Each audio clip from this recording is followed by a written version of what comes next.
I'm good. How are you? How's it Well, thank going? you guys. This is Andy exploring blockchain. You changed your name today. I did.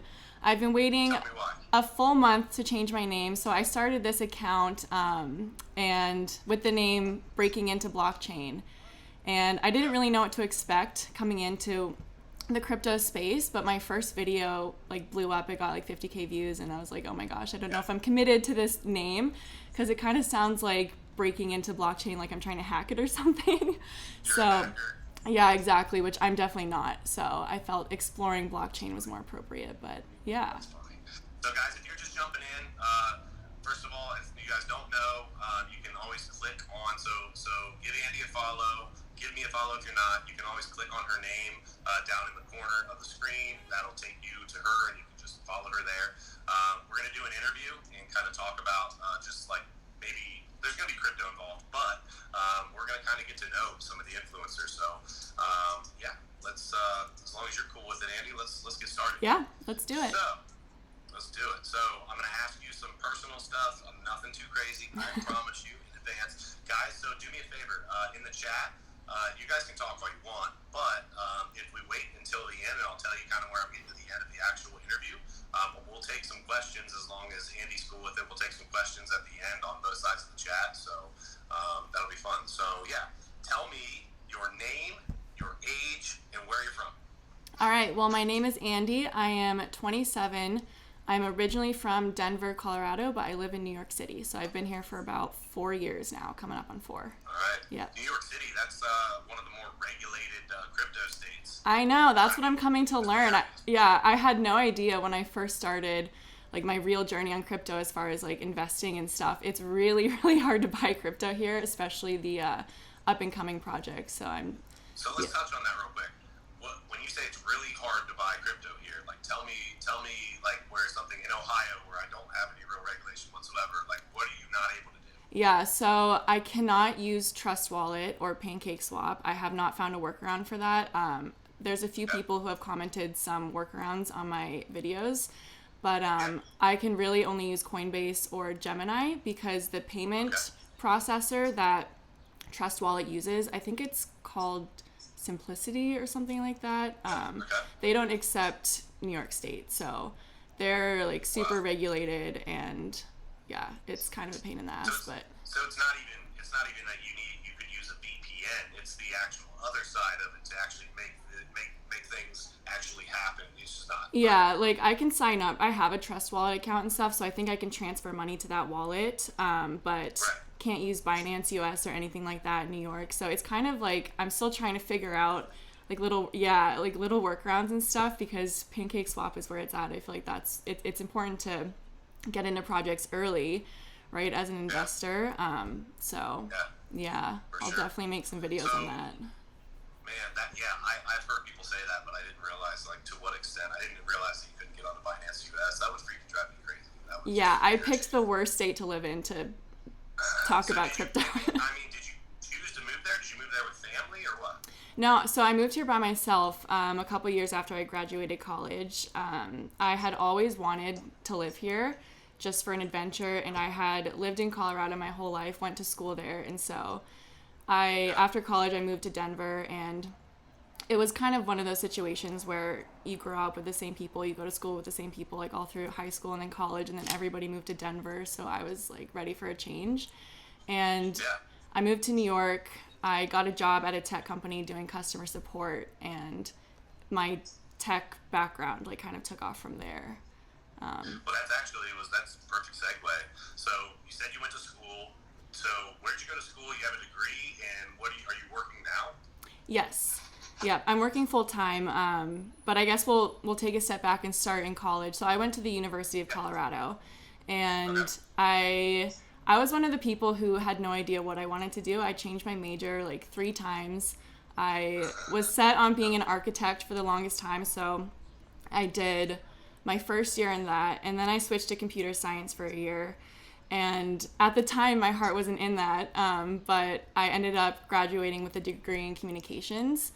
And so then, yeah, it led me to my job in New York. So I started doing that, and then working there, it really just opened my eyes to the tech world. I had been interested in it before, obviously with my background in computer science a little bit, and I was building websites on the side. I've always had like that entrepreneurial spirit. So working in tech, and it was a small startup, so I was working very closely with a lot of the engineers and stuff, especially doing customer support. And so I found out about boot camps. I did a coding boot camp.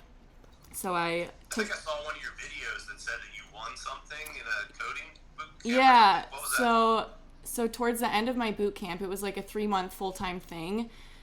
2 girls that I was in class with and myself and one other guy, Lee, we decided to sign up for this hackathon last minute, and it was blockchain. So this was my first introduction to it. I had no idea what blockchain was. This was December of 2019. Okay. So going into it, I had heard of Bitcoin, obviously, but my idea of like cryptocurrency was like the hacker in the basement, you know, like hood up, just like, I didn't know anything about it or blockchain and what it was, but it was really cool. The whole purpose of the hackathon was around social justice and stuff, which is something that really resonates with me. And it was held at Microsoft in Times Square, which was super cool just to see their offices and stuff. And we ended up winning 2nd place overall. And then Hack for Sweden did, they have little prizes and other competitions throughout the hackathon. So we ended up winning Best Social Impact App, which was really cool. But that's awesome. So are you coding, or like what level of experience are you talking in regards to the tech? Yeah, so as far as the hackathon goes, just in general, just like overall, like what's your level of experience? Yes. I have basically none except for Marine Corps stuff that I did in computers. Yeah, good question. So I do know how to code. My boot camp was a full stack education. So I learned how to build databases and stuff. For anybody watching who's familiar with languages and tech and stuff, it was focused on JavaScript, React, Redux. Those are all the front end side of things. So what you see in the UI when you're going through websites. And then I also learned like Node.js, Express, Postgres, SQL for the whole database side. So I know how to code. And that's my day-to-day job. I do automation and I do front-end development on the side. So I'm coding all day long, which is super fun. Nice. And you enjoy that? I love it, yeah. Okay. For me, it's a perfect bridge between creativity and technical side. And it's an industry that's ever-changing and evolving, which is why I love it so much. So, that's yeah. Cool. That's cool. So tell me about your family. What kind of family My are you? family. Your family friend? Yeah. So my parents are in Colorado, and I have a sister. She is 18 months younger than me. So she's in Seattle right now, but moving back to Denver. So they're all going to be together, and I'm here in New York, but we're super close. We always have been. Yeah. So yeah. Gotcha. And no friends moved with you. You literally said, hey, I'm moving all on my own across the freaking country to just live this whole new life. Yep, I didn't know anyone when I moved here. It was crazy and scary, but I was mostly excited about it. It was definitely hard to do, and there were times where I was very homesick, but I'm so happy I did it. Yeah. It was the best decision I've ever made, and I don't know if I didn't move here and get that job working at a startup and sitting next to engineers, if I would have ever gone to a boot camp. So I'm a big believer that everything happens for a reason, and like it's never too late to make a career change. So I'm with you on that for sure. So tell me what your favorite thing about living in New York City is versus your least favorite thing. Oh, that's a really good question. I think my favorite thing about the city is the food, because there's so much culture here. Like I can get food from all over the world. It's amazing. I'm eating better than I ever have. And then I think my least favorite thing is the subways and like the transit system. I hate taking the subway. It's fun and stuff, and it's a great quick way to get around. But yeah, for the last year and a little bit, I've been working from home just because of COVID, and it's been so nice to not have to commute every day and deal with the subways. My wife and I lived in Chicago for not that long, maybe 16 months or something like that.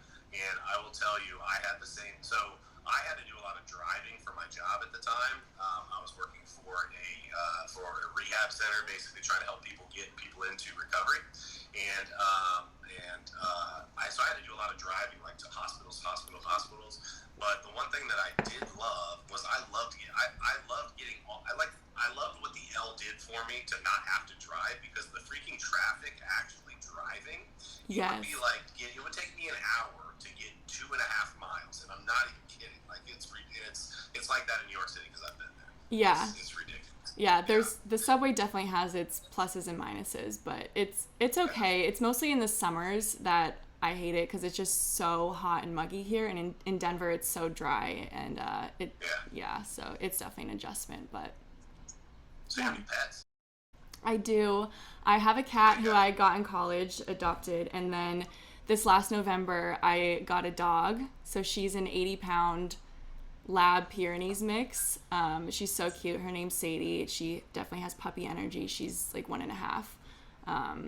I was fostering dogs for a little bit because I was in quarantine by myself, and she was my second foster dog, and I adopted her day one because she was just so cute. So, yeah. Dogs are a huge part of my life. I've got 3 English Mastiffs, so I know all about. Oh my I know all gosh. about having dogs. Actually, I have 3 horses. Is what I have. 3 horses. What kind of dog? Yeah. What kind of dogs? They're English Mastiffs. Okay, nice. Yeah, they're freaking huge. They're great. They're big. They're doofy, and yeah, it's awesome. I love that. But with the new baby, it's hard because they're just trying to be sweet and be gentle, but like with like the soft spot on a baby's head, they're just trying to like lick her or whatever. Like, yeah. They're their heads are freaking this. It's just so it's a whole big thing. But so what is a hobby of yours that do you have hobbies besides crypto computer stuff? I do. I actually sing and play guitar and write songs. So that's probably my biggest hobby. And I had a feeling you do too, because you have the Rode microphone in your, yes. Yeah, I have the same microphone, and watching your videos is like, I bet he's a musician. Oh, you got the Rode NTA or whatever? Yeah, I do. Yeah. That's nice. I actually do, and people are like, really? Like, I do like, and I'm not doing that much right now, but I was doing like some rap. I sing a little bit. I play guitar. Oh my gosh. Really, what I probably like the best, besides just doing like freestyle stuff, playing around with friends or whatever, and playing guitar, I've really enjoyed making some beats. And I got into that, and just something different, something creative. You know what I mean? That was definitely fun. What software? So what software do you use to produce stuff? Ableton. Okay. Yeah, I'm on Logic X Pro right now. I'm not familiar with that one. You know what? I love Ableton for I love it and I hate it because I didn't know how to actually run everything. There's like so much stuff that I just have no idea how to use. Like I just don't, right? But it's really cool because I can live, like it's very versatile and very useful for if you are trying to actively like mix and master at the same time, maybe do something live, like kind of combine it all together. Awesome. I mean, it is pretty cool. It is pretty cool. Awesome. So tell me, what is a random fun fact about yourself? I have a couple. So we already talked about singing and stuff. So I love karaoke. Like my favorite thing to do on a weekend with friends is go to a karaoke bar. And really? Yes, in New York, they have, and I don't know, we didn't have these in Denver, so I don't know if it's just a New York thing, but they have these private rooms you can rent with your friends, and it's BYOB, so you can just bring like 6 packs of beer and rent like a private room with a screen, and yeah, it's so much fun. I've never heard of that. Yeah. So you're literally paying for just the space Yeah. with the ability to do the karaoke. They give you the mic, they give you the stream that you, so, Yep. and then you bring your own beer.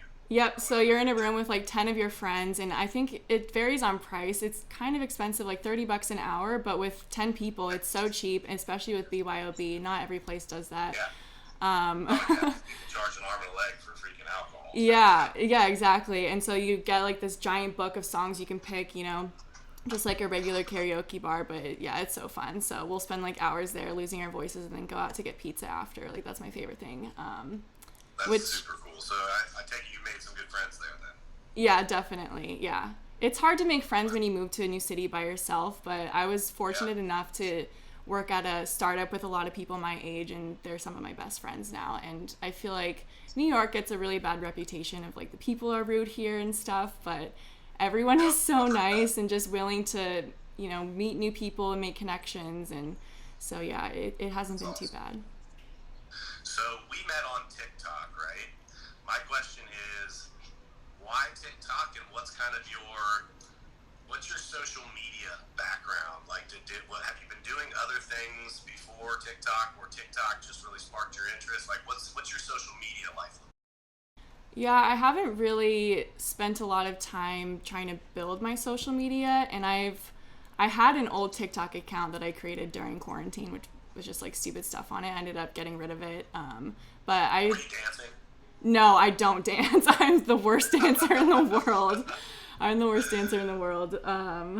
But I just love TikTok because it captures your attention. Obviously it's addicting. But the more I used it, the more I learned. Like I feel like there's so many random cool things on the app you can learn, and especially lately, there's so much about obviously crypto and stuff, which is what I teach people, and stuff about marketing and just other things for entrepreneurs. There's so many resources on here, and it's just so fun. I feel like the community is very open and welcoming and friendly. I do have Instagram and Twitter and stuff, and like building my following there through like exploring blockchain and whatnot, but I haven't put a lot of effort into it in the past. So yeah. So TikTok is your main medium that you're using right now. Yeah. You're planning on expanding a little bit too? Yes, I'm planning on expanding, and the one platform that I don't have really any experience in is YouTube. So I would love to expand to YouTube, because on TikTok you get 60 seconds, and a lot of these concepts are really tricky to explain in 60 seconds, as I'm sure you're aware. So I'm really looking forward to getting onto YouTube and making some longer videos so we can dive deeper into the topics. That's awesome. I actually was talking to someone recently about, and actually had people in the chat that were saying, man, you should tape some of these and do a YouTube and this, that, and the third. And I have no experience with YouTube either. And I like the idea of being able to do exactly what you're saying, have some time to actually put out some content. I do know that there's a lot of other changes, let's say, so to speak, that like kind of need to happen going from TikTok to YouTube. I think so. There's a whole lot of work that goes into making the production like nice. Now, there's a bunch of YouTubers that actually have pretty much zero production that have a lot of followers, right? So I think it depends on what you do. But that leads me to my next question. What is your why? Like, why do you want to do what you're doing on this platform, on YouTube, on anywhere else? Like, what's that look like? Yeah, so the reason I started this channel, previously breaking into blockchain, now exploring blockchain, was because a lot of my feed before I started it was crypto stuff, but I saw so many people just promoting coins, and I felt like a lot of people didn't understand the tech behind it, and it's easy to see stuff about certain coins and have FOMO, saying like, oh my gosh, I need to invest in all of this so I can make millions, and with all of the attention in the media with Doge and everything, I feel like crypto is becoming more and more mainstream, and seeing all of that like sparked my interest in really digging into the details about it and learning about it, because I haven't really looked into it since my hackathon. Right after that, I bought the book Blockchain Revolution, which I highly recommend for anyone interested. But yeah, I started this as a way to document my research and my learning and teach people about technology, because I felt that my background with just technology and communication would help kind of bridge the gap and explain it to people. So that's the why behind this channel. But how about you? What inspired you to start yours? To be honest with you, the funny part about mine was I just really love TikTok, and it used to piss me off that I'm super big into just like transparency, being real. Like I freaking cried on a live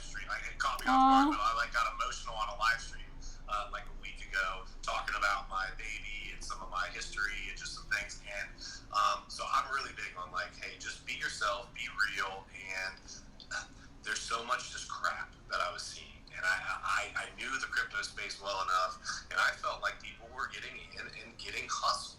And I was like, you know what? Like, I can't stand by and just watch this, right? Yeah.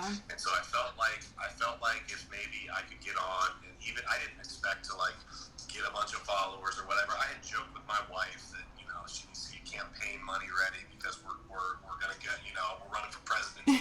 Just being stupid. I'll vote for you. But I thank you. But I ultimately just wanted to kind of to kill some of just the bull crap. I wasn't gonna jump on and like just talk trash to other people. I wasn't gonna do any of that. I just wanted to show like, hey, this is real people. Like what we're doing right now. Like you're a real person. You do real normal things, right? And at the end of the day, if it's somebody that has their audience's best views and best best interest in mind, I think that's important. And so I look for the people that I feel like have that. And I noticed the reason I had messaged you originally was because I had noticed like, man, I feel like she just wants to teach people. She seems very real, approachable. Yeah. I'm gonna ask her. Thank you. So yeah. That's kind of what I'm all about too. I want to just bring people some truth. Yeah. I also think like for me, I'm so passionate about the technology and that I truly believe it's the future and it'll make a lot of people's lives better, and it's so innovative and cool, and there's just so many narratives out there about crypto, and so it's so important to bring the conversation back to the technology and the good that it can do in the world. So that's another goal with everything. So you are truly in it for the tech. Yeah, I'm definitely in it for the tech. If you're gonna make money on the way, you're in it for the tech. Yeah, exactly. Yeah, and I haven't even really broken into the whole investment side yet. I definitely am holding a few different tokens and coins, but especially with living in New York, it's hard for me to buy for one. But I'm in it for the technology. I'm really in the research phase right now and just trying to teach people about it and get people as excited about it as I am. So yeah, I think where I want to go next is definitely learning about trading in the investment side, because I don't know anything about like chart trends or anything. Crypto Wendio, Blockchain Boy, like they're Crypto Weatherman, like they're the people to go to for that. But I'm here to focus on like the fundamentals of the tech. Crypto Weatherman actually jumped on my live stream last night. He's awesome. We were on for a while. And oh, look at you! Listen, every time somebody throws sunglasses at me, I love it. Thank you. Back, right? Yep. That's my thing. But so the investing side of it, let's. I guess it doesn't even need to be investment related. You're all about the tech. Tell me what your favorite project is. My favorite project, I mean, I started with Ethereum. Obviously, there are scalability issues there. So, yeah, I'm definitely an Ethereum girl. I think there's a lot of cool projects. Yes. I think there are a lot of cool projects trying to solve the scalability issue. Probably my favorite right now is Cardano and ADA. And then, like, Polkadot and Polygon, they're doing some cool things with bridging and side chains and communicating between different chains. So, definitely. Yeah, those are probably my top. Yeah. How about you? So what? My favorite project is Ethereum, hands down, and people kind of know that. And I've made the majority of. I am in on the investing side. I actually, believe it or not, you mentioned reading charts. I know enough to be dangerous, but I make this very open with everybody. Like, I'm not going to sell you a technical analysis course, right? Yeah. That's just not what I'm here for. And ultimately, I think that I own a contracting business, and something that somebody taught me a long time ago is that if you surround yourself with people that have different what's the word I'm looking for? Like different expertises. Yes, thank you. Yep. Different expertise, and they are smarter than you in those other areas, right? And learn from them. And so, like, when I had Crypto Weatherman on last night asking him about, like, forecasts and whatnot, like, I wanted to pick his brain a little bit because I'm like, where the heck does because I don't truly understand all of that. Yeah, I know me enough neither. to look at a chart and say, hey, that's getting bullish. I've got the Bitcoin chart up right now since it moves the market, and I've got a 30-minute chart up, and I can watch, the volume, and you'll learn it pretty quickly in terms of the basics. basic ideas behind it.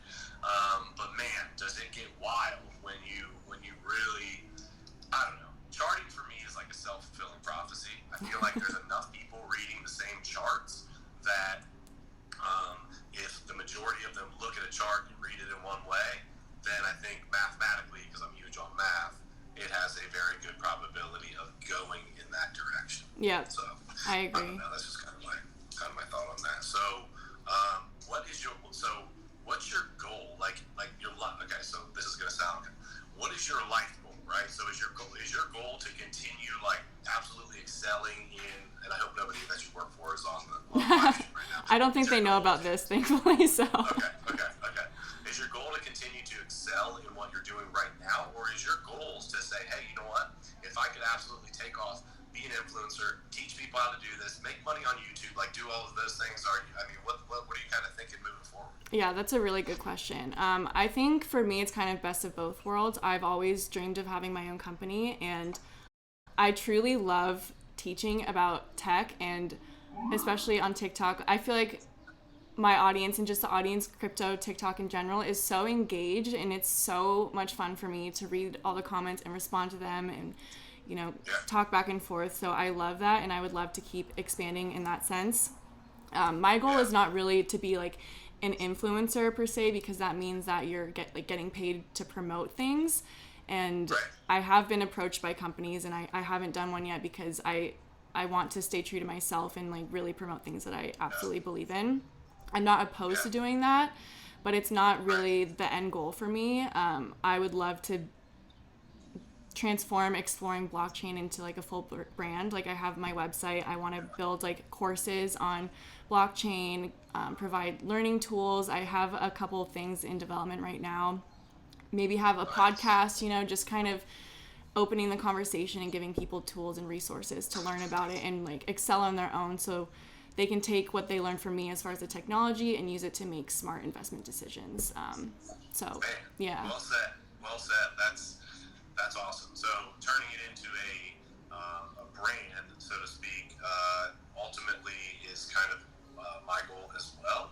And not so much for it to be a brand, but for it to help people advance in what I believe to be a positive direction. Yeah. As opposed to, just someone getting into these crap coins and listen, if I want to gamble, I can go to the casino. Yeah, exactly. I can go and spin the roulette wheel and bet red or black, and I can sit there and gamble all night if I want to do that. That's not what I'm in crypto for. Yeah. For sure. So I've got probably one of my last two questions, guys. So if you guys want to ask some questions in the chat, give me one real, and this one might be a hard one. I'll give you a heads up on that. Give me probably one real, or maybe your most real life struggle that you've been through or are going through, and how have you overcome it, or are you overcoming it? That is such a good question. And I have an answer for that. So it takes me back to college, because I mentioned that, so all of high school, I wanted to be an architect. I was in architecture classes and stuff. And I think when you go to college, you're, 18 to 22, it is so hard to choose what you want to do with your life. We put so much pressure on young people and students to make that decision when they don't even really know themselves. Like there's so much growing you do from the time, like through that whole phase of life. And so for me, the hardest point of my life was probably going through that and going through all that self-discovery and being like, okay, what do I do now, with all this pressure to like be perfect, because I always had straight A's growing up and throughout like school and everything, and good test scores and all of that. And so it was super hard for me to kind of have all of that just fall to the wayside. Was the pressure put on by yourself? I think a mix of myself, definitely. I'm very hard on myself. My parents, a little bit. I mean, they're awesome and they love me no matter what, so I cannot blame it on them. I think it's myself and society just in general, because we're taught to go to school, graduate high school, go to college, get a job, work a 9-to-5 for 4 years until you want to retire. And so it was really hard for me to come to terms with that and figure out like what I wanted my life to look like. And so it just like going through all of that and then getting a job in New York and making a career change, I think that taught me, and I hope it teaches anyone listening, like it's never too late to create the life you desire and make a change, whether it's like your personal life or your career. I've had so many people reach out to me just asking like how I got into tech and how I made that change. Like they graduated with 1 degree. Did they make the biggest mistake of their life choosing that? It's like, no. So I think that's probably the biggest challenge and the biggest and best life lesson I've learned so far. That's awesome. That's great. Man, I feel like I've gotten to actually really know you, right, in the last 40 minutes or whatever. And that's why I wanted to do this. I think that it's cool to be able to see someone else that you kind of randomly maybe talk to throughout and watch somebody's videos. But the reality is, I think that you can show me what you want to show me on a video, right? I can show you what I want to show you.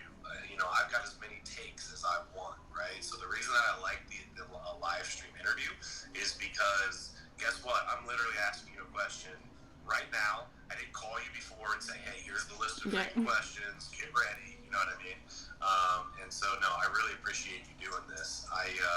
As long as you're cool with it, I was going to ask you, and actually if you have them too, I was going to ask you some of the questions in the comments. Do you have people blasting through your comments as well, I'm sure? A little bit. Okay. Not a lot of questions. People are saying you're a great interviewer. I agree. Really great questions. So thank you for setting this up. But yeah, go for it. Any questions from your side? Yeah, so I know you said that you're still breaking into the investment side of things, but you do hold something. What are you holding? So my biggest holding right now is Cardano, ADA. I also hold Ethereum, a little bit of Bitcoin, Matic. That's about it right now.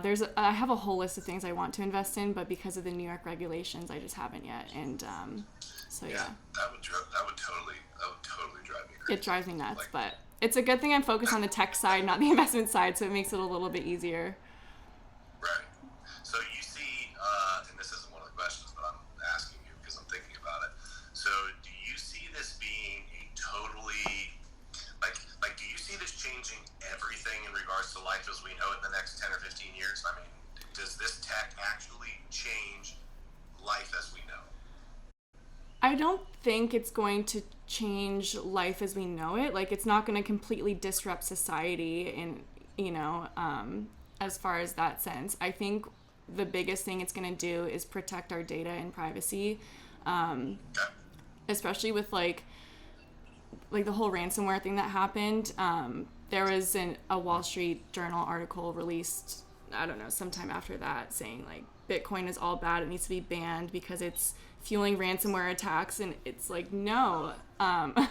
Yeah, exactly. I feel like Bitcoin and decentralization and blockchain is a solution for that, because the reason companies fall prey to ransomware attacks is because their security is not high enough. Their data is in a central place where it can be hacked and taken, and they put up ransomware attacks. And so I actually think it's a solution, and it's going to change a lot of lives for the better. I think it's the answer to closing the income inequality gap and bringing new opportunities to people all around the world, especially with like El Salvador. I think it was something like 70% of their population didn't have access to a bank, but now but everyone has a phone, or most people have a phone, so they can have their crypto wallets. I think it will get to a point where, just like Apple Pay, you can use your crypto wallet to pay at any place and stuff like that. So I think we'll see changes like that.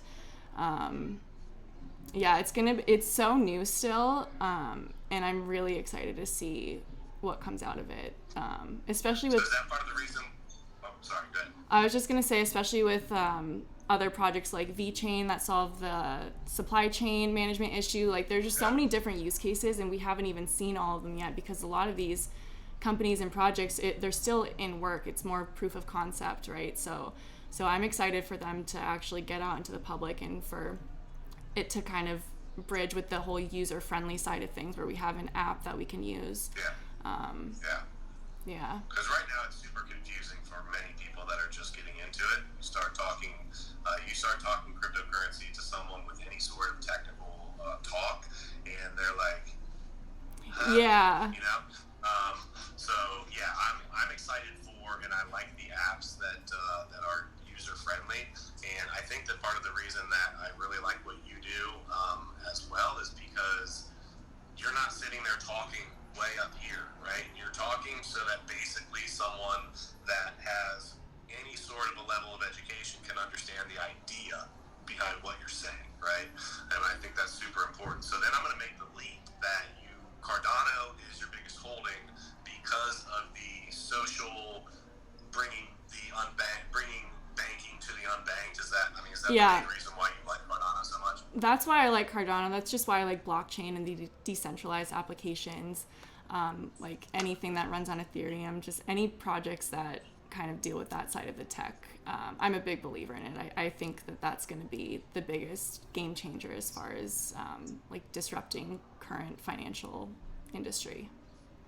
Oh, that's awesome. Guys, if you're not following Andy, give her a follow. Thanks, guys. What do you think about H-Bar?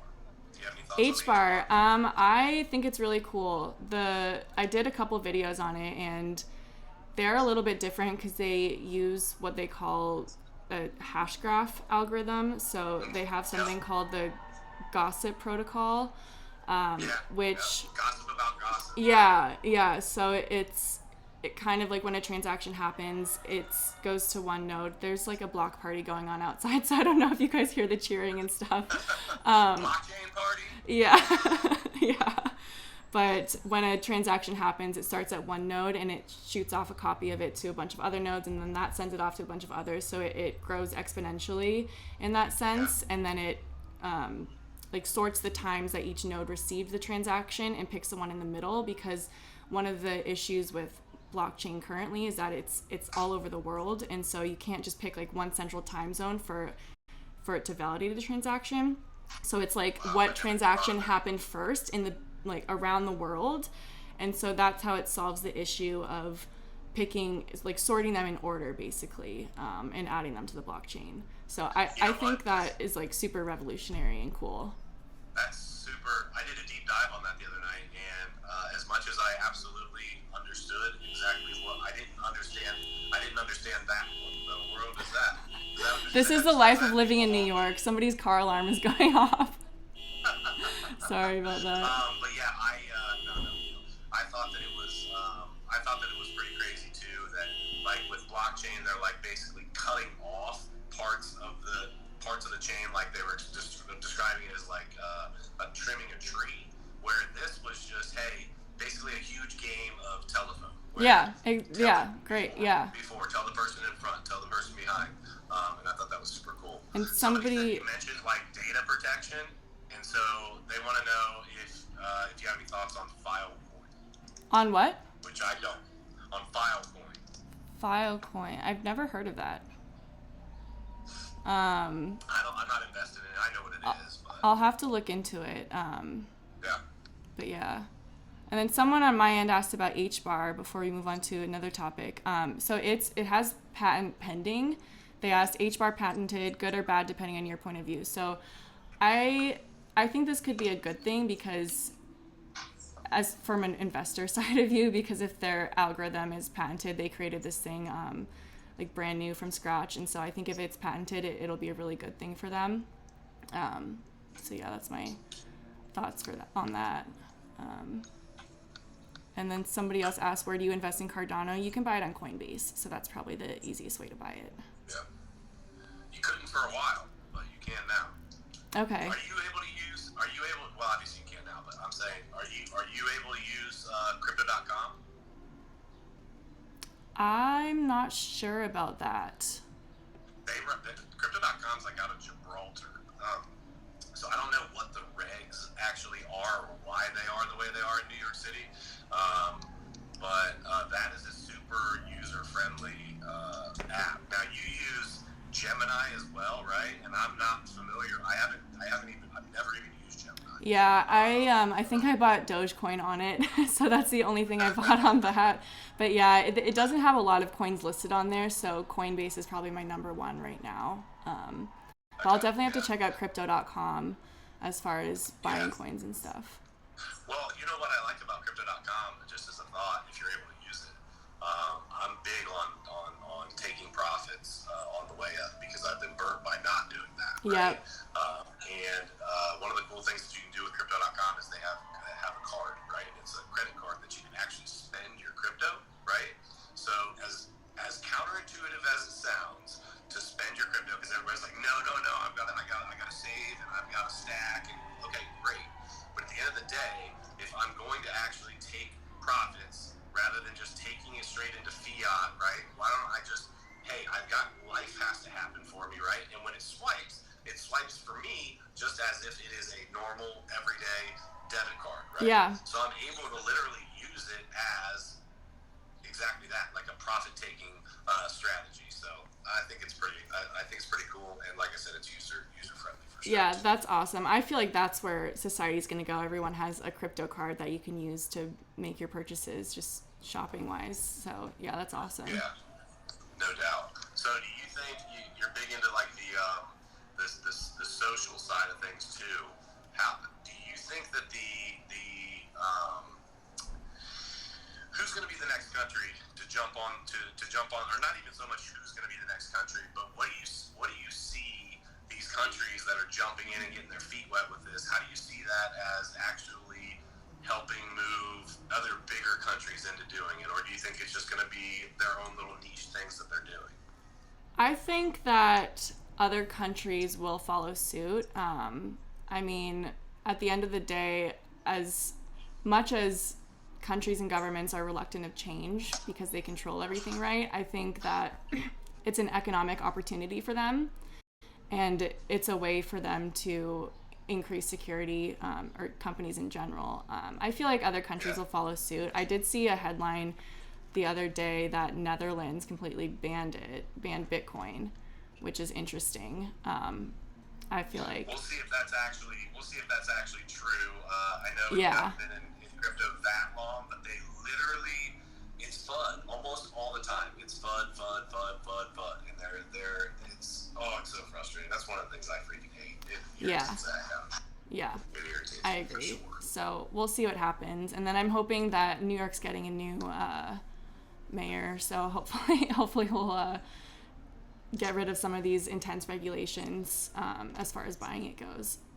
But so you're not actually working around regulations. Somebody had asked how you're working around regulations. I'm not. I'm too scared. Yeah, I don't want to do anything illegal, and right now I'm still in my research phase. I love researching all the coins and projects just because I'm so into the tech. But yeah, I'm not doing any workarounds. I've heard of them. You guys can go scroll through some of my videos because people will comment them. I don't want to be responsible for promoting that at all. So I'm waiting for the regulations to clear before I do any of that, because the SEC is cracking down and I don't want it to come back on me in any way. Yeah, no doubt. And especially as you have more and more of a following, they will hold you kind of responsible. Yeah. I'm not trying to get in trouble for that. Yeah. What when you research a project, is there a set of where you could say, okay, I do this, and this to do my due diligence on a project? Can you tell me what that looks like? Yeah, there's a couple things. So the first thing I do is just obviously search it in Google, and I really like Investopedia for a quick overview of coins. So I'll probably do that before I go to the website, because they kind of take what's in the web or on the white paper and stuff and put it into simpler terms. So it's a good overview of a coin to start, and then from there I'll go to the website and check it out. I like clicking on the links, checking out the team who's involved in it, looking on LinkedIn, reading their white paper, seeing or light paper. Most of the good ones will have resources on their websites and videos even too. One really good example is Hedera HBAR. They have a great website. So for those watching, check it out, because it's a really good way to compare different sites to that one. They have a lot of great videos talking about their algorithm and stuff. And then also checking out their community on Twitter, TikTok, Instagram, social media, and if they have Discord and or Telegram groups, if they have a strong following there, that's always a good sign, how engaged they are with their community. Do you have a Discord or Telegram or any of that? I don't, not yet. I'm thinking about making one, so depending on people's interest, I will definitely consider making one. But I actually, I've kicked this idea around, and I'd love to hear your thoughts on it. I hear from people that the Discord can be used for obviously all different types of things, right? And it can be a great like community, opportunity for people to interact. Would you have a bad taste in your mouth for someone that was offering, on top of the fact that you have all these free services, offering more one-on-one like time that like somebody would actually have with you? Like a lot of the people are offering like more like private, opportunities with the I'll say influencer, but yeah. And what do you think about that? Do you have any thoughts on it? I just heard kind of both sides of it, and I'm just curious. Yeah, I mean, for me, if somebody was interested in that, I would definitely be open to it. For me, I try to provide as many free resources as possible, and I think that's what I'll continue to do. My website right now only has one article, but it's so hard to manage the time and balance all the different social media things and everything. So I plan on writing more articles and making more videos and stuff. I don't know if I'll ever offer that. I mean, we'll see. If enough people are interested, I would definitely offer like tutoring sessions and stuff. But what are your thoughts on that? Because I've seen that as well. My wife actually was talking to me about that because I struggle with it, and I'll tell you why. I feel like the number one, the easiest answer that I can come to just straight off the bat is all right, so I own a contracting company, right? And let's say one of my crews goes out and does an addition to a home, right? Where somebody looks at it and let's say it's $100,000 for the addition that we're doing, right? And somebody says $100,000. Well, it only took you 6 weeks. And you've probably heard this analogy before, but it's basically like, listen, you're not paying for the 6 weeks. You're paying for the fact that we have all of the tools, we've done all of the work, we've done have all of the experience to get it done in 6 weeks and get done what you want to do. Yeah. So my initial thought is, guess what? You would be spending a lot of time, right? And so I think that time is valuable. So I don't see any problem with it from that standpoint. Yeah.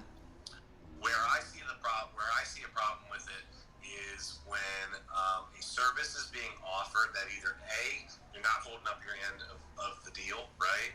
Or it's less than above board. And I have heard from some people that there are some of the people out there that are offering services that are they're not legit. They're literally getting on to like some of the websites and looking at like call outs and then putting them into their private, alerts or whatever, and they're charging people like big money for it.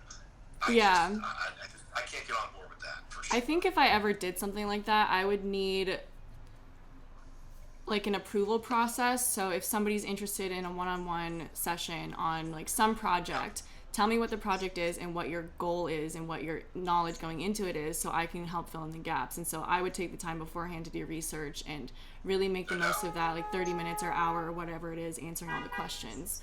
No, I like that. Yeah. I like that for sure. Because your time is valuable, right? Yeah, for sure. It is the experience that you have in the field is valuable. So I don't think there's any problem with that. I think it's just how it's actually put out there and how it's how it's presented. I agree. Thanks, guys. I appreciate the props. They said great interview props. Yay, yeah.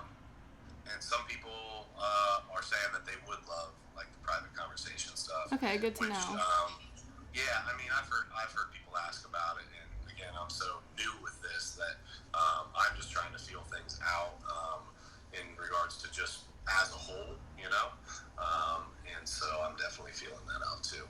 Well, if you guys don't have any, hold on a second. Oh no, somebody else. I'll give you another one here. Somebody came in late and wants to know if you have thoughts on XRP. Of course, the most. Oh my gosh, the yeah. The most polarizing of all topics. This comes up a lot. XRP thoughts. Tread lightly. No, I'm I know. The XRP community is so strong. I don't have a lot against XRP, honestly. I know it gets a lot of hate and mixed feedback from creators on here. I what I like about it is that their tech is bringing in faster transaction times. It's good for the environment. It can approve, I think it's like 1,500 transactions per second. And the issue with it right now is their lawsuit with the SEC. So I really hope that, I mean, I'm rooting for XRP because this is going to dictate regulations to come. So I think everyone's eyes are on this right now. I don't think, I mean, a lot of people say it's centralized. I really don't think it's centralized because it still uses blockchain. And although it does have their governing council of like 35 companies who are validating the transactions, it's still decentralized enough or like fair enough so that I don't think conflict of interest or like corporate greed would come into play. But that's the one downside I see. I will say I think that Ripple and XRP could be a good bridge or a step in the right direction for society and like banks and stuff and governments to integrate it because it's kind of in the middle in a way, if that makes sense. But yeah, I don't have anything against XRP at all. I think when you hear the centralized comment, I think a big part of that is more the fact that they hold 55 billion of the coins in escrow, and there's no smart contract that states that they can't dump that on the Okay, market. I didn't know that. A lot, yeah, and so a lot of that, I forget what the numbers are, but every month they're not just what Jed McCaleb is taking profits on, but every month they actually are releasing some more. So a lot of people think that they're releasing enough to just continue to, and my argument on that is honestly, I'm not a huge XRP guy. I do have quite a bit of XRP for the exposure, but also they have Ripple Labs is a big company, and they have a lot of overhead and a lot of things going on. So I also understand the other side of it. For sure. My buddy Kenneth over at Trade Invest Simplified said New York City, my favorite. He wanted me to tell you this. Go to Thursday Kitchen for dinner and Soft Swerve for Ubi ice cream. Okay, I think I've heard of Thursday Kitchen. Where in the city is that? Is that in Fidei? Hopefully he responds. Where is that, Kenneth? And then Soft Swerve for what is Ubi ice cream? UBE? Is that just like a brand? Ubi I don't know. Because I've not heard of that. Me neither. I'll definitely check it out though. Said. Lower East Side. Oh, nice. I love the Lower East Side. There's a lot of really cool places around there. Definitely a hop-in place for like rooftop bars and good restaurants and stuff. So, yeah, that's awesome. I'll definitely check it out. Lower East Side. Cool. Well, I really appreciate you jumping on here. Yeah, thank you so much. You were my interviewing test case. Yes. You were number one. I hope that you enjoyed it. I really appreciate you coming on. And guys, if you're not following Andy, shoot her a follow. If you're not following me, shoot me a follow. But yeah, I appreciate your time. Thank you so much. And yeah, this is my first live, so it was the best experience. Thank you for having me. We'll have to do it again soon. Sounds good. All right. You too. Bye.